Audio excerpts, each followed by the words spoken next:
In this video, we're going to show you how to set up Grafana to connect to Prometheus, and we're going to create a couple sample dashboards.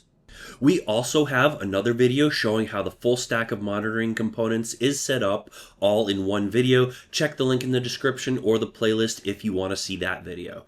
Alright, so let's install Grafana. So we're going to start out on our monitoring server over here. So we do already have Prometheus installed here. So we are on Mon1, our monitoring server. So first thing we're going to do is we're going to install a few prerequisites. So we're just going to make sure we have apt transport HTTPS and software properties common. So just some common prereqs here. So we're going to go ahead and install those. Sudo apt install. And then we're going to go ahead and once that's done, almost there, we're going to create some key rings. So we're going to be installing this from a repo, which we're going to be setting up. So we are going to do mkdir-p etc apt keyrings just to make sure we have a keyrings directory. And then we're going to do a wget on aptgrafana.com GPG key. We're going to pipe it down, de-armor it, and basically write it out into our keyrings directory. So there we go. That was pretty quick. And now we are going to configure another Debian repo. So we're going to add it to our etc apt sources.list .dgrafana.list. So it's going to create it's going to create a new config file for the Grafana repo. That's going to go here, which you have multiple. So if you go under etc apt sources.list.d, that's a directory that's going to have a bunch of files in there. Each one is for a different repository. So you can place multiple repositories in there. So we basically echoed out this repository definition into that file. So if you take a look here, we have this file here for our new repo. Same directory where other repos go. Not to get off, and there's not a whole lot else there besides the default. Not to get too far off track, let's go ahead and do an apt update now that we've installed the new Grafana repo. So install the new repo. Apt update will pull in information, one, for other repos in case there's updated information to pull, but two, it's going to pull in updated information for the newly installed repo. So you see right here you have our standard Ubuntu repos that are already installed on the system, and then you have apt Grafana that we're pulling in information for as well.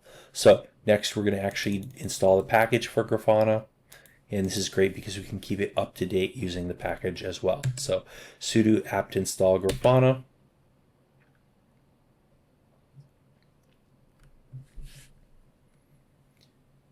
Now this is a little bit different from just pulling down tarballs the way we do when we're installing Prometheus and other Prometheus related tools. Grafana, you typically would install it using a repo. So this is just the normal way of doing things with Grafana, whereas the normal standard, almost want to say industry standard way of installing Prometheus and those other components is by pulling down tarballs to get the latest version. All right, now that the package is installed, we are going to make sure we do a systemctl daemon reload, which, there we go. We're going just to make sure. Then we're going to run systemctl enable -now Grafana server. You could enable it and then start it, or you could use a --now to enable it and start it immediately. We're going to do that. There you go. And now you can just run status on the Grafana service, and you see it's running. It's active and it's enabled. No issues in the log file. We're good. So Grafana is now installed. So next step is going to be to add some dashboards, pull in some data. So we need first we're going to actually log in here. So it runs on port 3000. So just swap in your server's IP or host name right here and the port 3000, just like this. All right, so it does take a little bit of time to start up, a little bit more than I would have expected, more than with, it's not instantaneous like with Prometheus or other services. So it took a little bit. I've been tailing, that's why I cut away there for a second, but I've been tailing the logs as it came up, and basically just doing journal CTL -F to follow -U Grafana server, just watching the status. So anyways, it is up now and we are ready to log in. Now by default, you're going to log in. Default username is admin. Password is admin. You should change this when you log in, which we're going to do. But a lot of places, a lot of people don't change the default password because they're basically hidden behind a firewall on an internal network where a lot of things are not exactly super secure anyways, even though they should be. Different places have different security practices, but in a lot of cases people are going to leave Prometheus and other services up and running without any authentication either. So if a lot of places people view using the default password as acceptable with Grafana, even though that's a horrible practice and it's terrible for security. You're going to see a lot of companies out there where they do that. So it's just something people do, which theoretically is okay so long as there are no bad actors on your network. Anyways, admin to log in. I don't know why Chrome. All right, never. All right, there we go. Chrome does not need to remember that. So we can make up a password. I'm not doing this. I'm going to dispose of this anyways. So I'm putting in my temporary password there, custom password. Going to submit it. You do have the option to skip if you want to, if you just want to test it out or something. But here you go. We are now logged into Grafana. So let's maximize this. We don't need to maximize it. Make it a little bit bigger, but remove this unnecessary panel. And all right, first thing we want to do. All right, so we logged in, changed the password. Now we're going to want to add a connection because we have no data coming in here. So under connections, which is already expanded, but this thing right here, connections, you have data sources. Now, if you were to go to add connections, that's not what we want to do, but you see there are tons of different types of connection types, different places you can pull data from, all sorts of different tools and utilities. But you'll notice there's some of them that are already installed, like Alert Manager and Prometheus already installed. For example, you search for Prometheus, right here. This is the Prometheus we want. There are other things like Azure Prometheus, Azure Amazon, whatever. But the ones we care about right here, Prometheus and Alert Manager. You can configure them both. We're just going to do Prometheus for now. But they're already installed. So you see installed, and this guy's actually installed too. Anyways, we don't need to do it. I'm just showing you that. You don't need to do anything with that right now. So we're going to go over to data sources. And we're going to go ahead and add a data source. So we're under connections, data sources, and we're going to add a data source right here. And we are going to click on Prometheus. And we're going to have to put in the URL here. So take our regular Prometheus URL. And this is actually going to be only up to here. So we're just going to copy this, paste this in. So pretty standard stuff, 9090. We could pretty much just type the URL they have there and change localhost. Technically, we could say localhost if we want because we're running Grafana on the same host as Prometheus. So you could say localhost if you want to. So you could have just used that same URL they were listing there. We're going to use mon1. Now, if this were on another host, it would be important to specify the exact host name and not localhost. Here it's less important, but I'm going to specify mon1 anyways. Now, so we've got this added, and we're going to scroll down here. We're going to say save and test. So successfully queried Prometheus API. So that tells us that Grafana is successfully able to talk to Prometheus. So that's it. That's everything for adding a data source. We have our data source added. Now you click back on data sources over here and you can see existing data sources that we have available to us. Now, we are going to add a dashboard. So go over to dashboards. And you'll see there's nothing here yet. So before creating a dashboard, we are going to create one. But first, let's try adding one because there are some pre-existing dashboards that give us a lot of nice stuff that is really useful just to get started, just have something. So if you're on dashboards here, there's a little plus icon up here, and you can click on this and say import dashboard. So you can import, if you exported a dashboard from a previous config, you could import it if you want, but there are also a bunch of dashboards standard dashboards you can search for to import. And there's this one, 1860. So you can search for 1860, load, gives us this this node exporter full dashboard. Now we're going to go ahead and add that. So we are going to import it. And there you go. This is our first dashboard. So it's giving us some data here. Now you'll notice at the top you can choose the data source. We only have one data source. You can choose its job is node, because that's what this dashboard is configured for.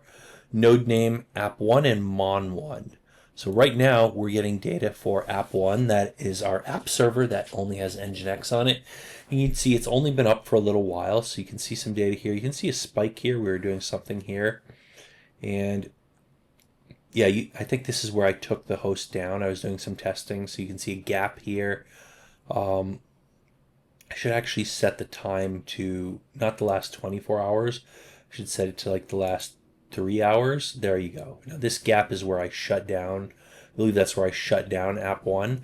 Is if you turn it to mon1 instead of app1, there's no gap there. So this is mon1 is our monitoring server, has a lot of monitoring components on there. It's using a little bit more memory and stuff like that. Disk space, you can see it going up. Whereas if you look at app1, disk space, it went up here, but then it's remaining consistent. And yeah, similar deal. Anyways, yeah, you can switch between servers you're monitoring. Still not a whole lot of load on any of these. And look at that. So root FS used 56% versus 77%. We have a tiny root file system. These are just tiny little testing VMs that I spun up for this purpose. So yeah, you can view all your standard stuff, some nice little graphs and charts, and there's a ton of information in here about every possible thing you could monitor, all sorts of memory statistics, all sorts of pretty looking graphs. There some of them are useful depending on your specifically what you're trying to track down or watch, but it gives you information about all sorts of stuff. Network traffic, storage file system, storage disk. Look at this disk. Lots of pretty looking graphs here. This is why I say to add this dashboard, and there's so many that they're all collapsible, right? But that's why I say to add this dashboard first. It's going to give you something to get started with. You can kind of see what options you have available just from the node exporter, and you can add other data sources and create other dashboards and get all sorts of nice stuff in Grafana. Anyways, so that is click back on dashboards and you can say, and let's refresh this, and you're going to see that's node exporter full. You can click on that. That's our dashboard. Go back. That's just one of the dashboards listed. Let's create a dashboard now. So we're going to say new dashboard, and new dashboard right here. And this is fine. We're going to add a panel to it, and we are going to say configure visualization. So this is how you create your own dashboard with your own visualization. So we're going to specify a metric. So these are queries, and the data source is Prometheus. You could do a similar thing with other data sources if you have them. In our case, we have Prometheus. So you can basically put in, I'm going to find one that's actually kind of hopefully this is something interesting to look at. We could find examples from the other dashboard of what to look for, because that already has that stuff. But paste in node network transmit bytes total, right? So you're going to query for this. This is just the metric you're querying for, and you can select different labels and values and stuff like that. And this is basically a query builder that lets you build a Prometheus query that's going to be sent to Prometheus. So put this in here, hit enter, we've got that. You can add more metrics and other things and build complex queries. Let's just run the query, and you can see you have this nice little graph here over the time that I have been gathering data with Prometheus. So over the last 6 hours, so I've had this up for a pretty fair amount of time. We do the last 3 hours if you want, or whatever time span you feel like. But yeah, this is that's if you run the query. Now, if you click over to Query Inspector, yeah, you can see some information about the query and stuff like that. JSON that's returned. Yeah, just nice stuff there. So that is all fine and great.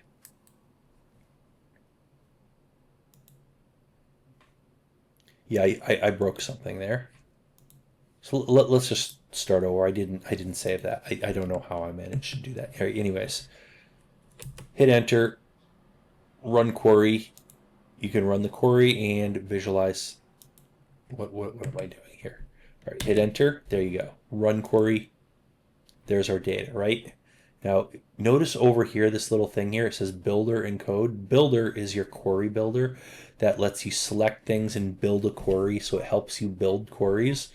But if you click on code, this is going to give you a metrics browser. So this is a little bit closer to the actual Prometheus query. And you can get some information about it. Fetches some information about the metric.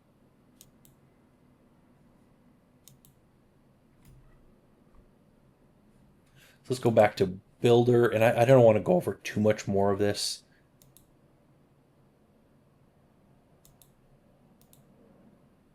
Yeah, so you could build something a little bit more complex like that.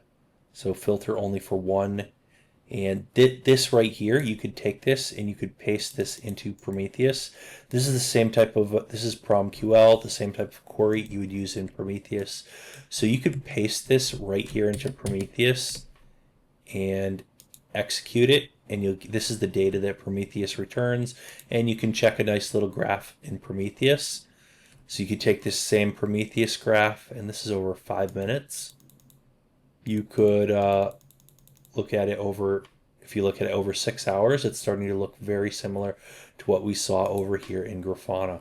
So one thing you might want to do if you just want something to play around with and build queries, you can build them in Prometheus and come over to Grafana, paste in your query over here, and create a dashboard based on your Prometheus queries. And yeah, I think that's everything I really wanted to cover for Grafana. So this is how you set up Grafana and connect it to Prometheus. If you want to see how to set up the other components that also work with this, just check the playlist that this video is in. If you want to see the full stack setup with all of the components all in one video, we have a full video that includes everything in the playlist also. Also, check the link in the description for the other videos. If you want to find the playlist or that full video, just check the link in the description.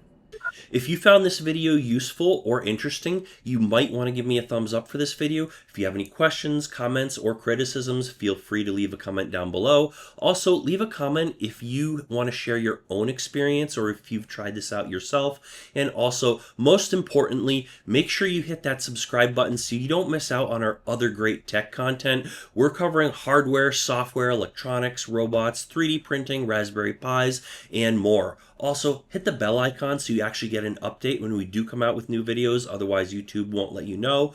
Also, that is pretty much it for today. So, as always, thanks for watching, and we'll see you guys on that next video.